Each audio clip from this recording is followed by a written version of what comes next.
Chapter 4: The Conspiracy Against Our Wealth. Are you prepared for the coming depression? Question: How many years did the Great Depression last? A. 25, B. 4, C. 16, D. 7. The answer to this question depends on the market measurement you use. If you use the stock market as the measurement, the last depression will be lasted 25 years. In September 1929, the Dow hit an all-time high of 381. By July 8, 1932, the market had lost a staggering 89% of value. On that day, the volume of the New York Stock Exchange contract around 1 million shares traded, and Dow sank on a low of 41 points.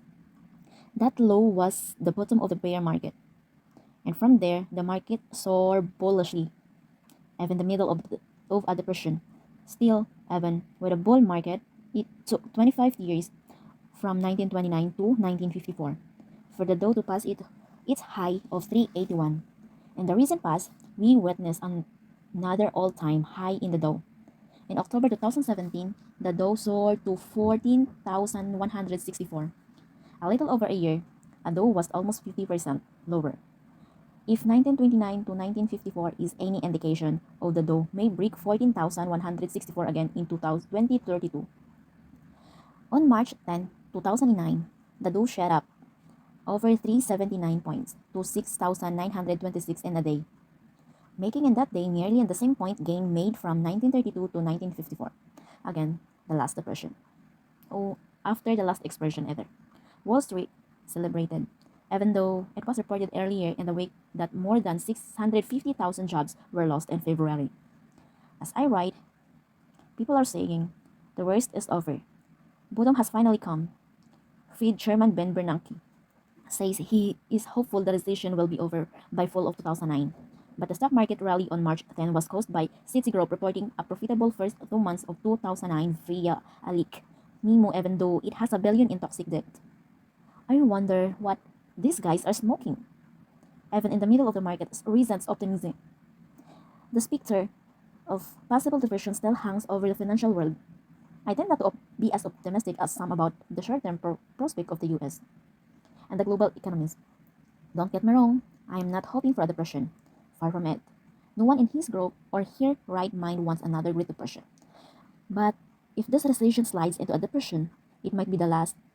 It might be best to start preparing now, because not all depression are like, and not all depression are depressing. Rich and poor experience of depression. My rich dad and my poor dad were in elementary school at the start of the Great Depression. That experience affected the course of their lives forever. One dad became very rich from the lesson he learned during that depression. The another remained poor and financially timid for the rest of his life. Poor depression. My poor dad's father, my grandfather lost everything in the Great Depression. He lost his business and priceless beachfront real estate on the island of Maui, Hawaii. My grandfather was an entrepreneur, so he did not have steady a paycheck to protect the family. My grandfather's business failed. My dad's family lost everything. The Great Depression was a terrible experience for my dad. The financial hardship of the Great Depression caused my poor dad to embrace the ideas of having job security, saving money, buying a house, staying out of debt, and securing the government pension. He did not want to be an entrepreneur. He wanted the security of the government job. He did not believe in investing because he saw my grandfather lost everything in the stock market and in real estate. My dad held on to those values of his life. For my poor dad, security was more important than wealth, and his memory of the last depression stayed with him all his life.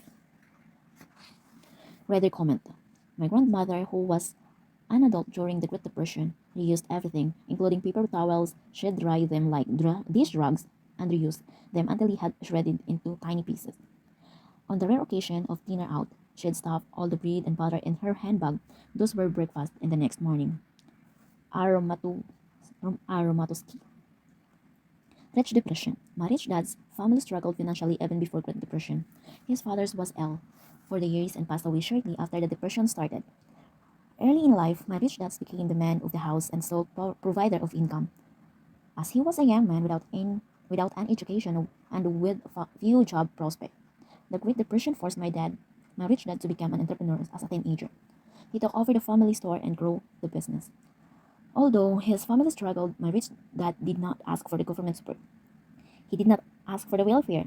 The depression caused my rich dad to grow up faster, and he learned to do well financially. The lesson of the depression turned him into a rich man. Socialist versus capitalist. My poor dad grew up to become a socialist. He was a school smart but not street smart. He strongly believed that the government would take care of the people for life. My rich dad grew up to become a capitalist. He did not finish school, but he became street smart. He believed in building business that provides stable income for his family and his workers' families. He believed that people should learn to take care of themselves. As a capitalist, he believed in teaching people to fish. Socialism, taking control. Socialism took control during the last depression. Massive government welfare programs were created. Rather than teaching people to fish, we give people fish, even rich people. If the United States were a true capitalist nation, we would let the economy fall, not prop it up with bailout upon the bailout. Bear makers, markets, market crashes, and depression are the economist's ways of hitting the reset button. Recession and depression correct the mistake made and reveal the crimes committed during the bottom times. Today, instead of hitting the reset button, we hand out trillions of dollars to the incompetent, the fraudulent, and the obsolete. Bear markets exist to clean out the faults of the scams and inefficiencies that grew up from a preceding bull market, rather than let the bear market do its work. We let the government pay billions of dollars in bailout money to the bankers who looted the world with a fraudulent debt when we should be sending those bankers to jail. Business like General Motors that grow too fat and lazy during the good times to compete in the bad times are safe from bankruptcy. Executives who are firing those thousands of workers are given cash bonuses and golden parachutes as the business they were entrusted with protecting and growing instead of contract. And as the company shares price drops, investors lost their money, and it's not capitalism. Today's bailout government is socialism for the rich.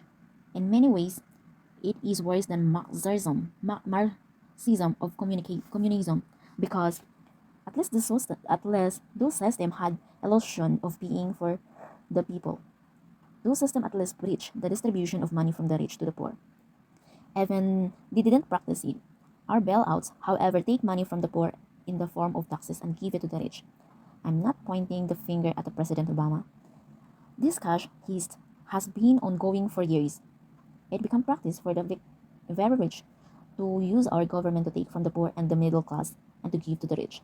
Today, we've made it practice to tax those who produce and reward the lazy crook and the incompetent. History repeats. It has been said that depression comes along approximately every 75 years. It, if this is true, then the coming depression should have started around 2005. One of the reasons depression are hard to pin down is because there is no real working definition for depression. Economists only define recession. One reason why we may not have gone into a depression earlier because the Federal Reserve and the US government have manipulated the money supply to keep the economy afloat. They're doing the same thing today. If they do a good job, the economy will be safe. If they fail, the failure may lead to depression. Better definitions. It took 2008 for economists to finally declare that we were in a recession. After we had been in a recession for a year, during that year, Lehman Brothers was failed. The stock market crashed. Big banks accepted billions of dollars bailout money. The automakers went broke, and the people, their homes, and their jobs, and the California prepared to hand out IOUs because it was out of money. In spite of all this financial bad news, it took a year for the economists to figure it out that we were in a recession. I wonder how long it will take for them to declare a depression. Obviously, we need a better definition of recession and depression, or at least better economists. Personally, I have a simple definition of recession and depression. To quote the old saying, if your neighbor loses his job, we are in a recession. If I lost my job, we are in a depression. In 2008, more than 2 million Americans lost their jobs. In February 2009 alone, more than 651,000 jobs were lost. Depression that never ended. Stepping back and looking at the past 75 years, you can make a case that the last depression never ended. Many of today's financial problems stem from issues from the last depression that we were never solved. The problem were simply pushed forward onto our generation. For example, Social Security was created in 1933, and the price for the government program will explode as 75 million baby boomers began retiring in 2008. As a solution created to combat the last depression has grown into a mega problem today, Social Security also led to the creation of Medicare and Medicaid, which are financial problem 5 times bigger than Social Security. The Federal Housing Administration led the creation of Fannie Mae and Freddie Mac, and those two agencies are the center of today's subprime mess. In other words, stepping back and looking over the past 75 years, the last depression never ended. The socialist solution created to keep it be just keep it getting more expensive. Fixes or farces. Following is a short summary of government solutions created to address the Great Depression. Number 1. Social Security, Medicare, and Medicaid. Today's certain creation are $65 trillion problem and growing. Number 2. The Federal Deposit Insurance Corporation or FDIC. The FDIC protects bankers more than it protects savers because deposit insured, the FDIC rewards bankers who take greater risk, punishes bankers who are prudent, and covers up banking fraud. Deposit insurance gives savers a false sense of security, while their savings are put out a greater risk. The FDIC helped cause the banking crisis and credit meltdown. I'll write more about this in the next chapter. Number 3. The Federal Housing Administration or FHA. The FHA led to politics taking control of housing, as well as the creation of Fannie Mae and Freddie Mac, two government-sponsored enterprises that are the heart of subprime miss and have cost the taxpayer billions of dollars. Today, Fannie Mae is improving to be a financial problem even bigger than AIG. Number 4. Unemployment insurance. Unemployment insurance was created in 1935. Typically, a person can receive insurance benefits for 26 weeks. When the things get really bad, the federal government can extend the numbers of weeks for which a person can collect benefits. In June 2008, Congress added 13 more weeks, just the number of layoffs accelerated. Number 5. Bretton Woods Agreement.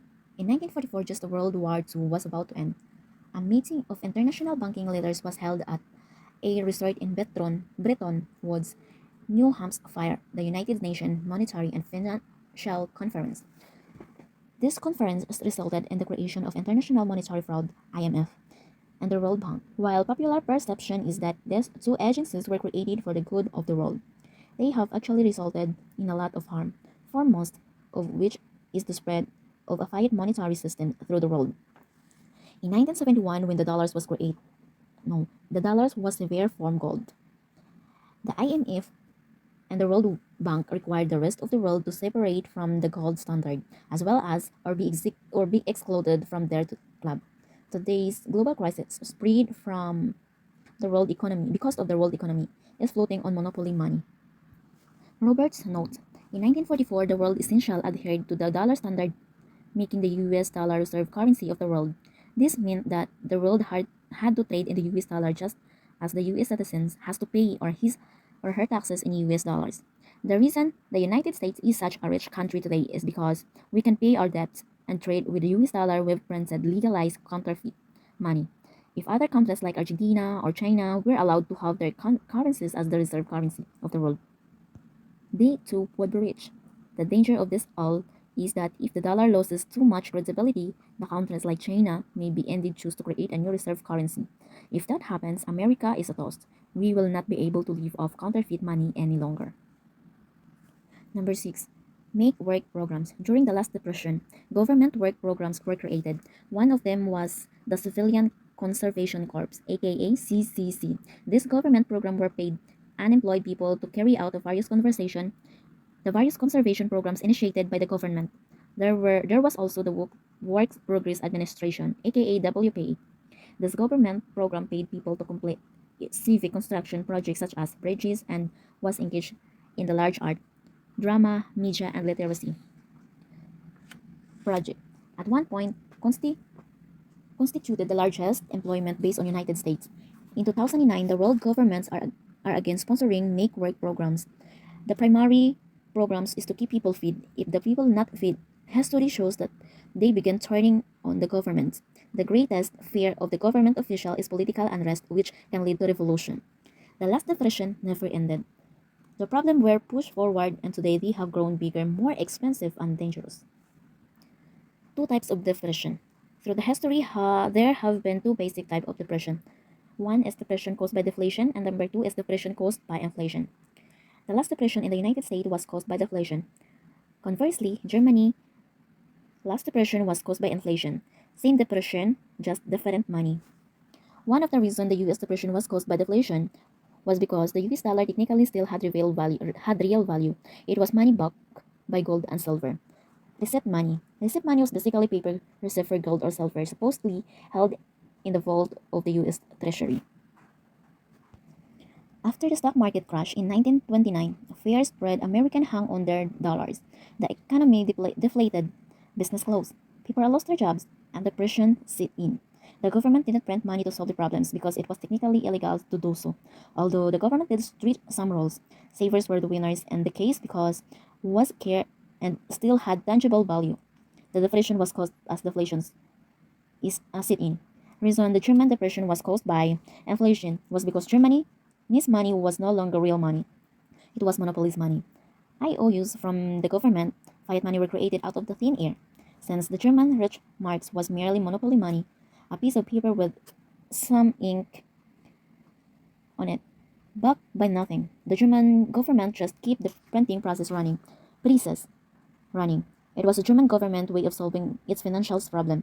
Savers were losers because money was worth less and more of it was pumped into the system.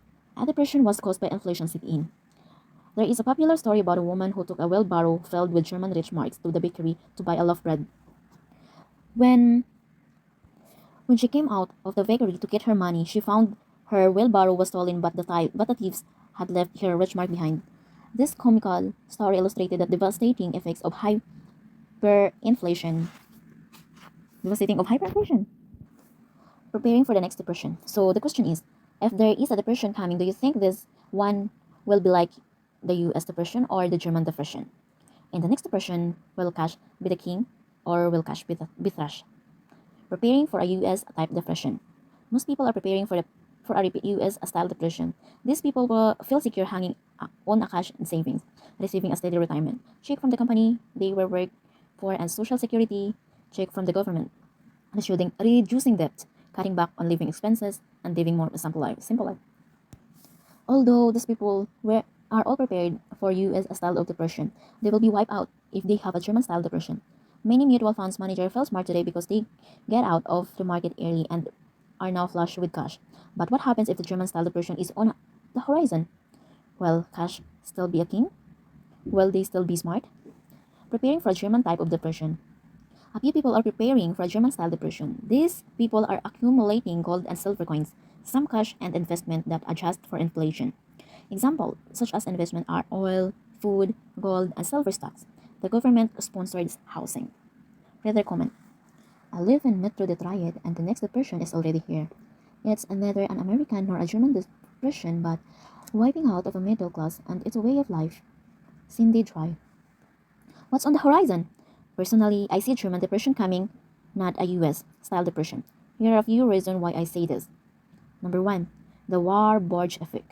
One of the original founders of the Federal Reserve was Paul Warburg, who represented the Rothschild and Warburg families of Europe. He was a member of M.M. Warburg and company which had offices in Germany and the Netherlands. His brother Max Warburg was the financial advisor of the Kaiser before World War II and was the director of the Reichsbank of Germany. Both Warburg were anti-gold. They argued for an elastic money supply that could be expanded and contracted to accommodate the needs of business. They were for fiat money.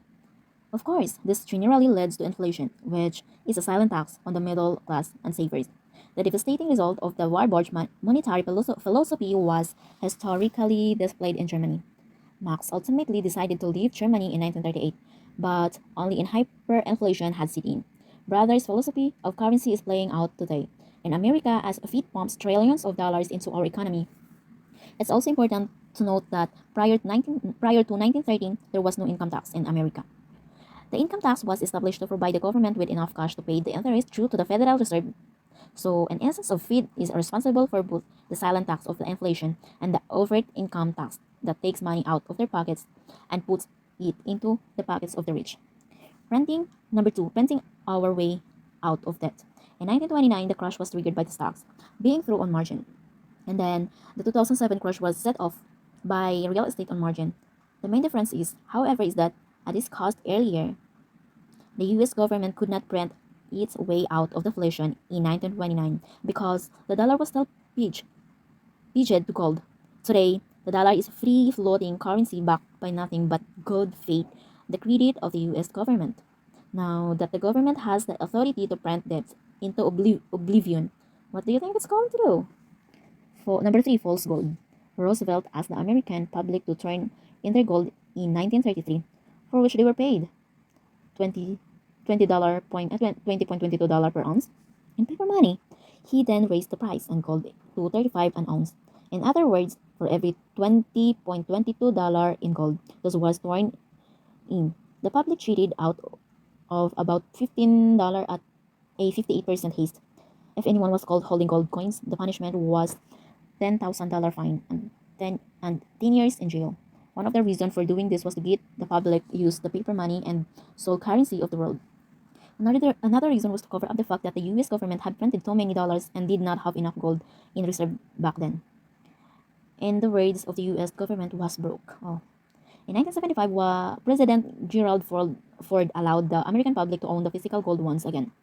Only after Nixon had permanently severed the link between the dollar and the gold. Who cared about the gold when those who controlled our government and our banks could now print money at will? Today, most people are only use paper money. Most Americans have no idea where to buy gold and silver coins, or even they should be buying gold or silver coins. All they can see are jobs disappearing, their income, their homes values declining, and their retirement saving going down with the stock market.